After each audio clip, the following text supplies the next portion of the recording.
Protocole millimétré ce samedi 21 octobre 2023 au Palais du Peuple à l'occasion de la cérémonie des rentrées judiciaires de la Cour constitutionnelle, exercice 2023-2024. Arrivée du chef de l'État magistrat suprême, honneur militaire, accueil par un comité restreint et photo souvenir avec les membres de la Haute Cour dans la salle de congrès en présence du président de la République Félix-Antoine Tshisekedi. Les 9 membres de la Cour constitutionnelle ont fait leur rentrée judiciaire comme prévu à l'article 100, alinéa 2 du règlement intérieur de cette institution. Lors de l'audience solennelle et foraine, 3 discours ont été prononcés. D'abord, celui du bâtonnier de l'Ordre national des avocats. Son allocution axée sur l'organisation et le fonctionnement de la Cour constitutionnelle a été une sorte de plaidoyer pour l'instauration au sein de la Haute Cour d'un corps de conseillers référendaires comme l'exigent les lois du pays.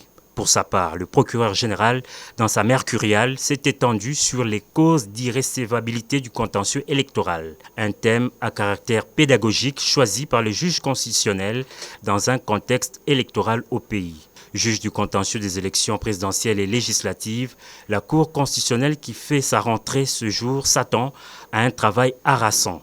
Son président, dans son discours, a mis un focus sur les innovations apportées dans la nouvelle loi électorale, une façon d'attirer l'attention des différents acteurs au processus électoral.